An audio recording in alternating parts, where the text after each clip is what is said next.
Alrighty. I believe this is our last year, I think. Like if, yeah, we're 18 now. Look at the, stuff. We have a strange device. I don't know what that does. We got friends. Many of our friends and acquaintances have died. Quite a lot, actually, as it turns out. And I'm unsure. To what extent is that just, life being life? And to what extent is that us failing in certain regards to, save people? In any case, hello, how you doing, Rex? You find Rex sitting in the bowl of one of the unfinished buildings, taking a hit off of a rolled cigarette that smells powerfully skunky. Skunky, as in, like, an adjective meaning of the aroma of skunks? Like, certainly not, right? Maybe I'm just not up to date with the slang of the kids these days. He jumps a little when he sees you before relaxing. "Oh, it's only you, Solana," he says, waving the cloud of fumes and giving you a squinty-eyed smile. "Don't mind me, I'm just testing some of the latest crops for quality assurance." Well, I'll hug you, sure. Rex throws his arms around. He's open. Awesome. How you doing, my good friend? Nami. "You're so cool," Nami says, twirling their pencil between their fingers. "She's just out there in the wilderness doing cool exploring stuff. It almost makes me wish I was any good at exploring, but I just get super scared and freeze up, and then I make silly mistakes. Everyone says so. Nomination, stop making silly mistakes." I love how her nomination is her full name. I love how it's like a variant. It's like so close to domination. Here, Nami, let's see. I'll give you a friend. Here, do you want an egg? Obviously, no egg. There you go. Nami looks a little surprised. "You brought me a gift?" they exclaim. "Just because? OMG, Solana, thank you." Yeah, not a problem, Nami. You're too kind and innocent for this cruel world. A little gift to help out is the least I could do. How you doing, Tangents? New year? Is everything going all right? Tangent doesn't notice your approach, absorbed in staring at her hand. She flexes a few times and touches her thumb to each fingertip. When she notices you, she looks surprised for a moment before her expression smooths over again. "The body is a remarkable machine," she says. "So weak as a child, then so strong in its prime, then ravaged by its own imperfect biology until it literally crumbles around us. And yet somehow we made it to the stars. And then here." She closes her fist. "Imagine what we could do if not burdened by our physical forms." I thought you were coming around to the whole, corporeal beings thing. But, seems you're still kind of opposed to that whole situation. Yeah, I mean, I personally don't want my, to be join the Borg or whatever, but, you do you, I guess. And honestly, that's, I don't even really like that phrase. It's just so cliched, no? Anona yawns as you approach. "Sorry, Solana," she says, covering her mouth. "Late night, early morning. You know how it is." Yeah. Do get some rest. You don't want to be unsustainably awake and busy. Vase is about 2 clicks removed from flat out ignoring you. "Go bother Rex if you like him so much," he snaps. "Just don't believe anything he says about me. You don't know the whole story, and he'll lie to anyone to make himself look good." Sorry, Vase? I know we've never been particularly close, but, you don't need to actively hate me like this. I'm just trying to do the best for the colony like the rest of us here. Like any citizen would / should / does. I don't know. Cal is sitting cross-legged atop of the gardening shed, his face turned towards the sun. He cracks open one eye when he realizes you're watching him.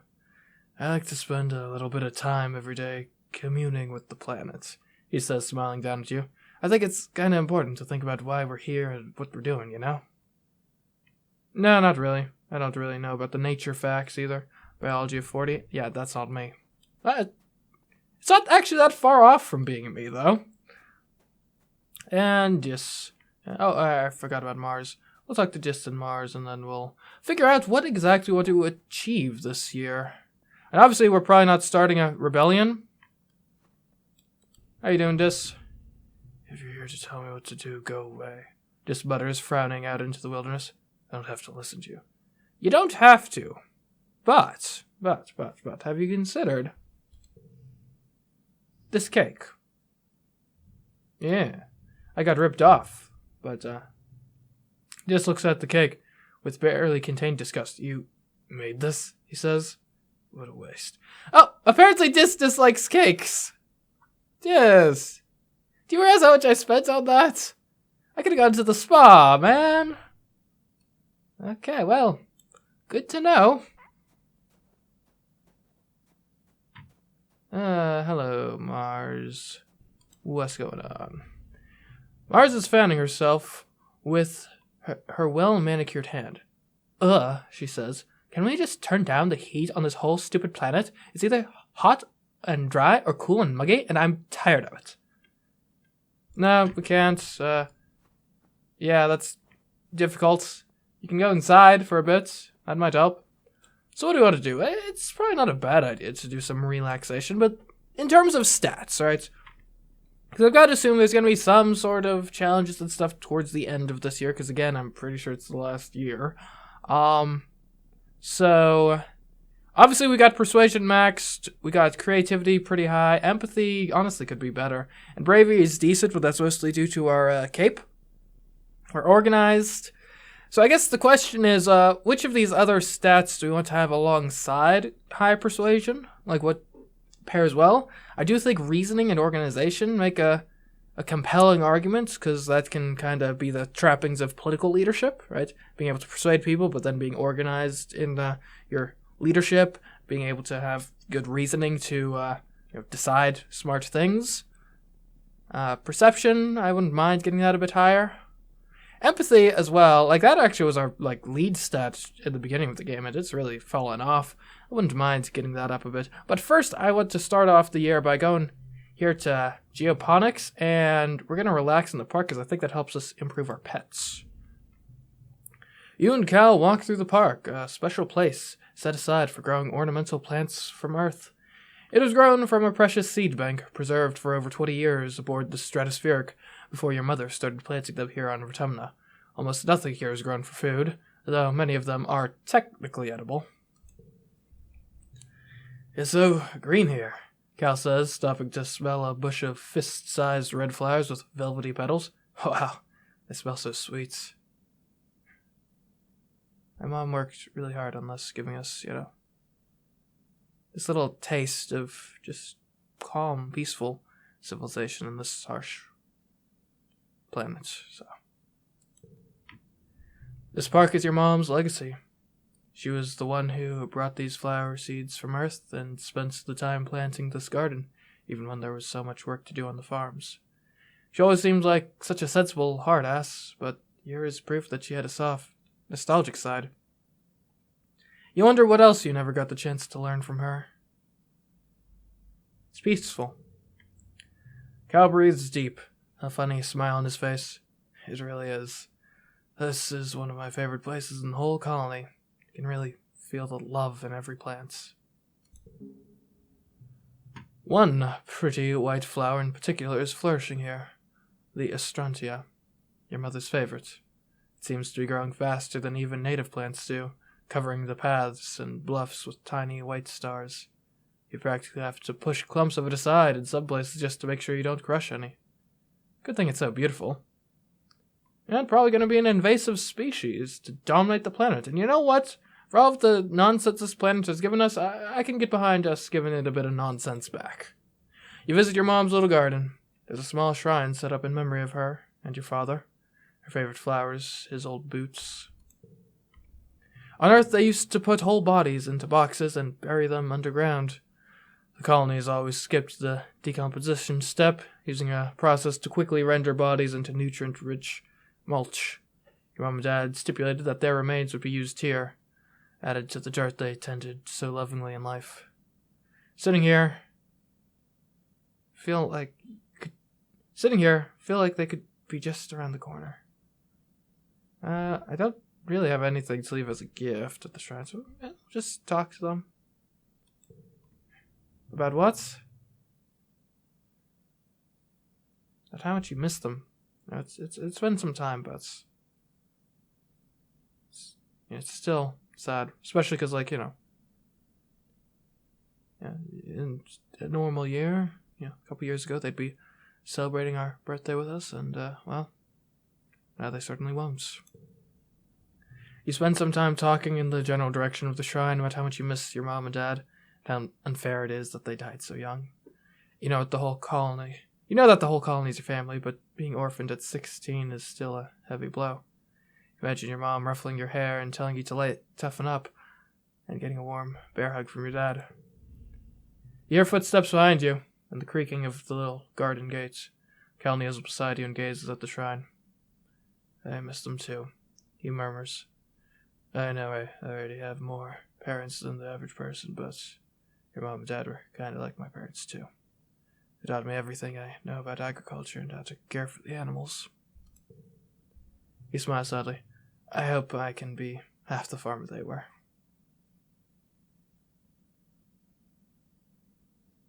You could cry a little, accept his hug, or ask how you like being chief cultivator. I think this is a moment of vulnerability. A little cry wouldn't be terrible right now. It's been years, but you'll miss them forever. Cal holds your hand and rubs your back and lets you know it's okay to take the day off if you want.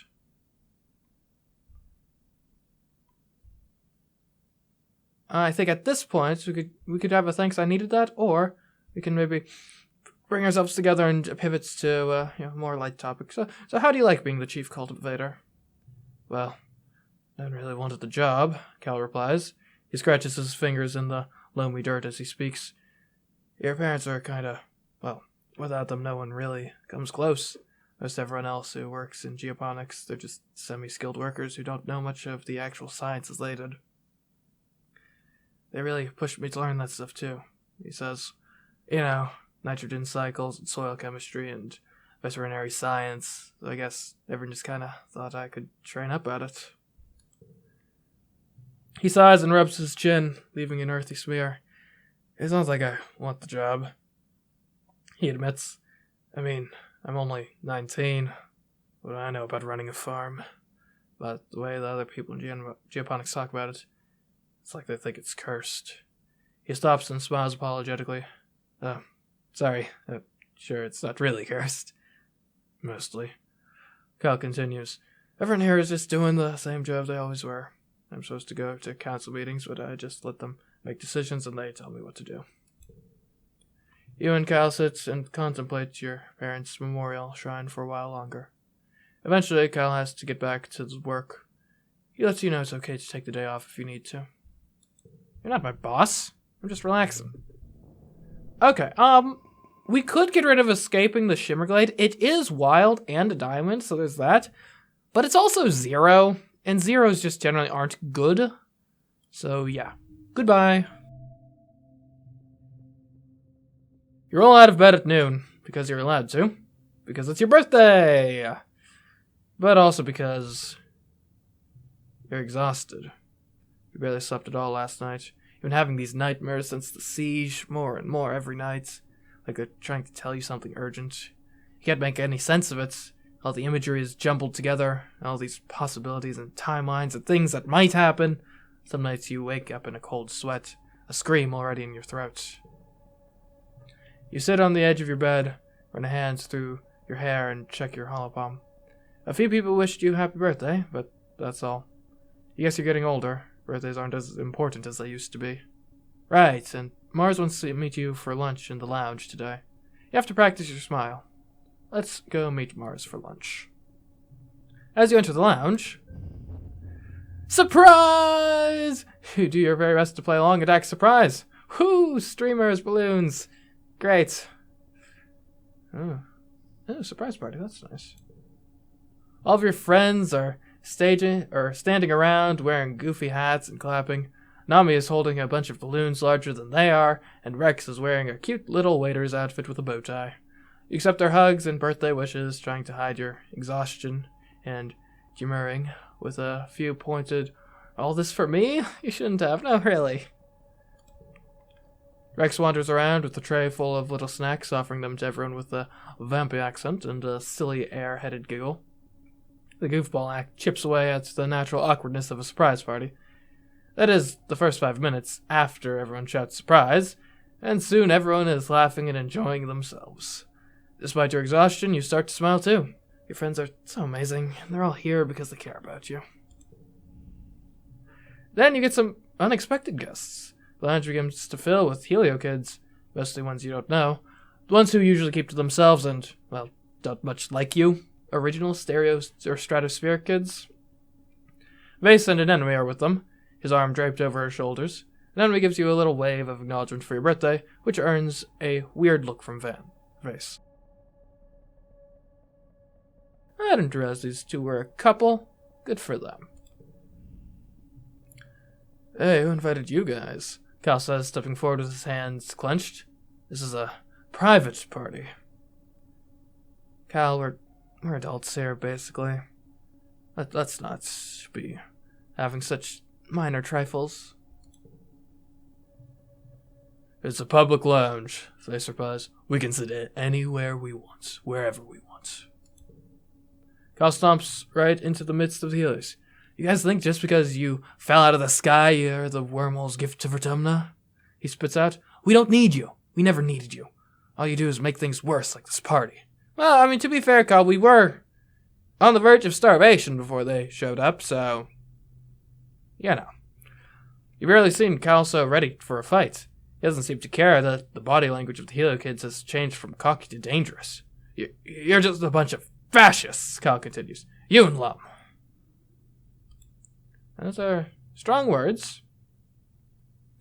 The lounge erupts. Chairs are screeching across the floor as the Helios jump to their feet, yelling at Cal, calling the colony illegal and Cal a fugitive. They jostle him around, but Cal plants his feet and stands his ground. You hear a bottle breaking and see someone advancing on Cal. He's not backing down.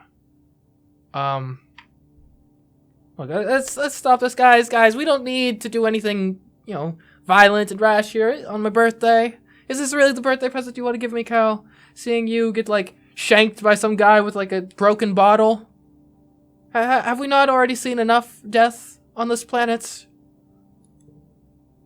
Your voice is drowned out by their argument. Then someone throws a punch, and it's all chaos from there. Despite Cal's bravado and brawny physique, he's no fighter. One of the Helio kids socks him in the stomach, and he goes down like a felled gnarl tree. Rex throws himself between Cal and his assailants, catching a few kicks on Cal's behalf before the Helios get tired and leave. With a few parting shots at Cal's alleged romantic interactions with the float cows.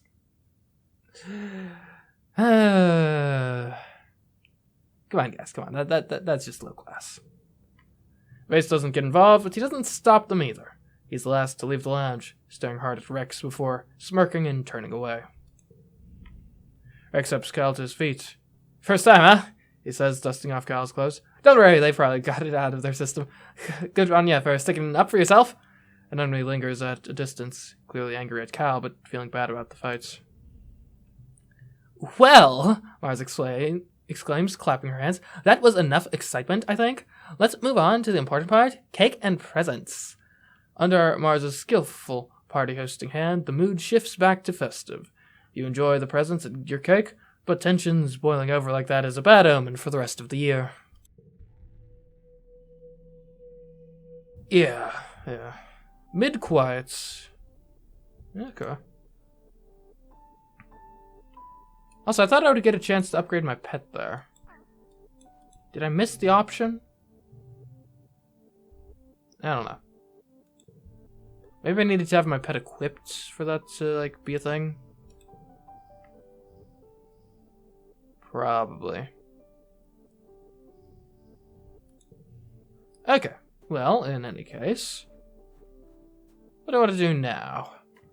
I think we left off at a potential for an excursion out here. So perhaps we'll do that. And we do have Heroic +1 to all physical skills for 3 months. And Enlightened +1 to all mental skills. And you generally get a lot of skills on an expedition, so seems like a good idea. Okay, so where have we... So we've been... Obviously, we've been nearby when we were sneaking out. We were at the Valley of Vertigo. We're at the ridges. Have we ever been to the Prosaic Plains? So not the ridge, not the valley.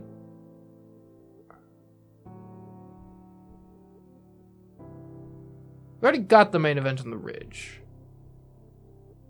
And the valley.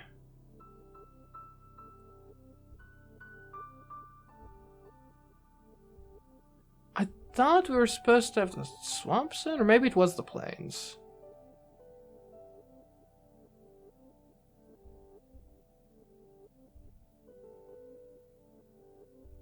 Yeah. Might as well survey the plains, I guess.